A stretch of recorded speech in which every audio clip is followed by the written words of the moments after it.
اللہ ہمیں سچا غریب نواز کا عاشق بنائے۔ بہرکیف آگے بڑھنے سے پہلے ہم یہ بتا دیں کہ غریب نواز کا دور بڑا طوائف الملوکی کا دور تھا۔ 6 صدی ختم ہو رہی تھی، پورے عرب میں عجم میں ایک عجیب طرح کی تباہی تھی، ظلم، زیادتی، خانہ جنگی، مسلمانوں کا آپس میں لڑنا، اور اتنا خون خرابہ غریب نواز نے خود اپنے بچپن میں دیکھا کہ سلجوقیوں کا، تیموریوں کا اور دیگر لوگوں کا ایسا آپس میں اختلاف، ایسی جنگ۔ وہی زمانہ صلاح الدین ایوبی کا بھی تھا، وہی دور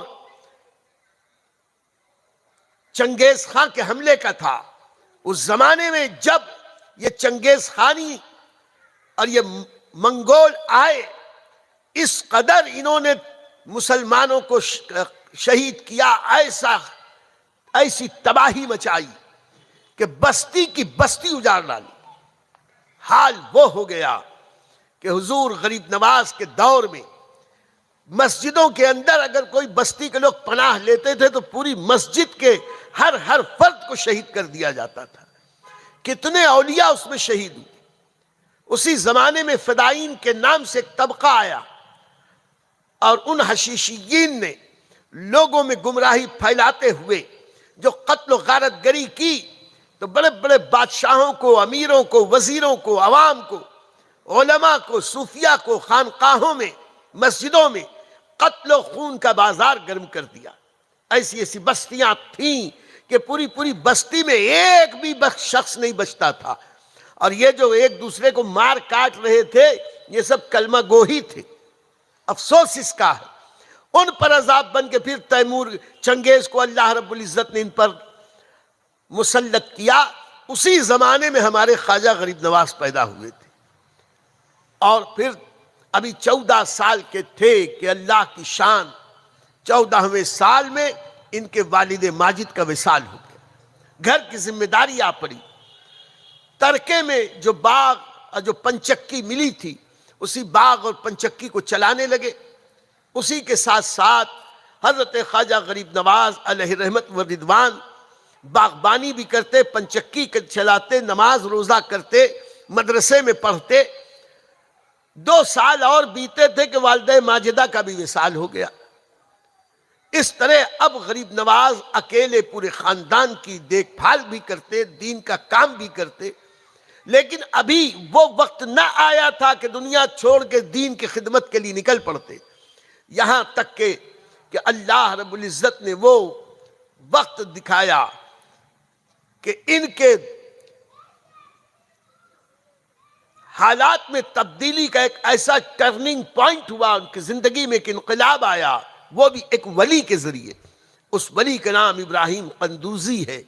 انشاءاللہ اگلی بار جب کبھی میں ان باتوں کو پیش کروں گا تو حضرت ابراہیم قندوزی سے اپنی گفتگو کا آغاز کروں گا، تاکہ تفصیل کے ساتھ حضرت ابراہیم قندوزی کے واقعات، پھر اس کے بعد حضور غریب نواز کا سفر تعلیمی سفر شروع کریں گے، بڑا ہی دلچسپ، بہت ہی عبرت آموز، سبق آموز، اور اس میں بڑی برکتیں ہیں۔ انشاءاللہ ہم اس سے شروع کریں گے، لیکن اخیر میں برکت کے لیے حضور غریب نواز کی زندگی کے چند گوشے آپ کے سامنے پیش کر دیں۔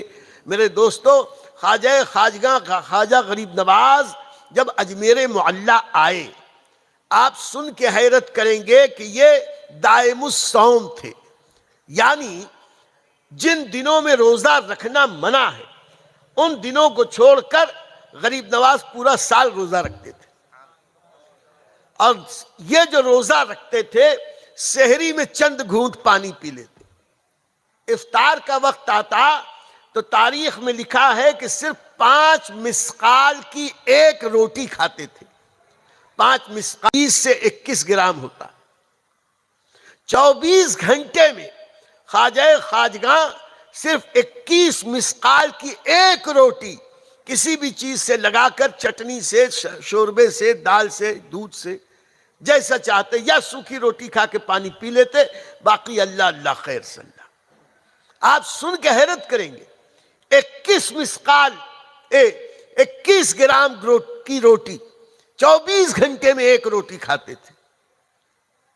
اور کپڑے، حضرت کا جو پاجامہ یا لنگی تھی یا کرتا تھا، بسا اوقات اس میں پیوند لگے ہوتے، ایک ہی جوڑا تھا، اسی ایک جوڑے میں پورا سال نکال لیتے تھے. پہننے کی چپل کا عالم یہ تھا کہ وہ اور ان کے ساتھی جب چلے تھے وہاں سے ہندوستان آنے کے لیے، چپل ختم ہو گئے تھے تو ان لوگوں نے تانتوں کو کچھ ایسا باندھ لیا تھا. راستے میں ٹھوکر لگتی، ان ٹھوکروں سے ناخن زخمی ہو گئے تھے، پیروں میں چھالے پڑ گئے تھے، زخمی تھے، کپڑے نہیں تھے، صرف ایک تیر، ایک کمان، چند تیر، ایک جھولا، ایک نمکدان ساتھ میں لے کے چلتے. قوت لا یموت کے لیے کہیں جنگل میں کوئی پرندہ شکار کر لیا، بسم اللہ پڑھ کے ذبح کیا، اسی کو نمک لگا کے بھون لیا، کبھی کھا لیا کبھی نہیں. لیکن اجمیر میں تو حال یہ تھا کہ بادشاہ وقت شمس الدین التمش ان کا پوتا مرید اور خلیفہ تھا. شہاب الدین محمد غوری انہی کی دعا سے ہندوستان کا بادشاہ بنا تھا. اس نے کہا بھی کہ حضور دلی چلیے، کہا میں دلی نہیں آتا، میرے خواجہ ہند کے راجہ، بڑے بڑے امیر، وزیر، بادشاہ، سپاہی، لشکری غریب نواز کی بارگاہ میں آتے. ہندوستان کے بہت سارے غیر مسلم راجہ، آپ تاریخ اٹھا کے دیکھیں، جس پرتھوی راج کے بارے میں اتنی ساری کلیش ملتی ہے، وہ خود ہمارے غریب نواز سے دعائیں لینے آتا تھا. بہت سارے غیر مسلم راجہ غریب نواز سے دعائیں لینے آتے تھے. اتنی اگر میرے خواجہ چاہ لیتے تو جانے کتنے محل بن جاتے اجمیر میں، کتنی خوشحالیاں ہوتی. لیکن میرے خواجہ جانتے تھے کہ ہم دنیا میں خالی کھانے کمانے سو جانے کے لیے نہیں آئے ہیں، دنیا میں آئے ہیں تو اللہ کو راضی کرنے کے لیے آئے. اور آج ہم نام تو لیتے ہیں خواجہ کا دیوانہ، خواجہ کا دیوانہ، خواجہ کا دیوانہ. یہی دیوانہ ہے کہ خواجہ کم کھاتے تھے، زیادہ عبادت کرتے تھے، کم سوتے تھے، زیادہ عبادت کرتے تھے. اور آج ہم خوب کھاتے ہیں، خوب سوتے ہیں، عبادت کے نام پہ ٹائیں ٹائیں فش. اگر ہم غریب نواز کے ماننے والے ہیں تو ہمیں چاہیے کہ ہم کھانے میں کنٹرول کریں، نبی کریم کے فرمان پر چلیں.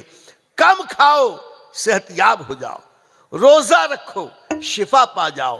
نبی کریم نے فرمایا کم کھانے والا جب اپنے معدے پہ بوجھ کم ڈالتا ہے، اللہ اس کو صحت اور تندرستی عطا فرماتا ہے. اور ہم سمجھتے یہ ہے جب تک جھگوا بھر کھائیں گے نہیں اس وقت تک طاقت ہی نہیں آئے گی. تو زیادہ کھانے سے طاقت نہیں آتی، جو کھایا ہے وہ ہضم ہو جائے اس سے طاقت آتی ہے. غریب نواز اس بات کو جانتے تھے. بہرکیف حضرت خواجہ غریب نواز بڑا دل درد مند رکھتے تھے. ان کی بارگاہ میں جو بھی آتا اس کی عزت کرتے تھے. آج ہمارا حال یہ، ہم سے جو بھی ملتا ہے ہم اپنے چہرے کو ایسا ہپ کر کے بنا لیتے ہیں، ایسا بیہیو کرتے ہیں، سامنے والوں کو ذلیل کرنا چاہتے ہیں، سب کو اپنے سے کمتر سمجھتے ہیں. چاہے ہمارے اندر ہزار خرابیاں ہوں لیکن ہم ہی سب کچھ ہیں. دوسروں کو کمتر سمجھتے ہیں، ذلیل سمجھتے ہیں، بے وقوف سمجھتے ہیں. یاد رکھو کہ جو جھک کر ملتا ہے سب کی عزت کرتا، یہ مت سمجھنا کہ وہ کمزور ہے. جو جھک کر دنیا سے ملتا ہے، آندھیاں چل جاتی ہیں، ان سبز گھاس کو کوئی اکھاڑ نہیں سکتا. اور جو درخت تن کر کھڑے رہتے ہیں فخر و غرور کے ساتھ، ذرا سی تیز ہوا چلتی ہے وہ سارے درخت اکھڑ کے گر جاتے ہیں. فخر، غرور، گھمنڈ یہ اچھی چیز نہیں. غریب نواز نے کبھی یہ نہ کیا. غریب نواز کے پاس بادشاہ آتا تھا یا غریب اور فقیر آتا تھا، غریب نواز سب کے ساتھ یکساں سلوک کرتے تھے. اور غریبوں کو تو زیادہ نوازتے تھے. غریب آتے دل درد مند لے کے آتے تھے.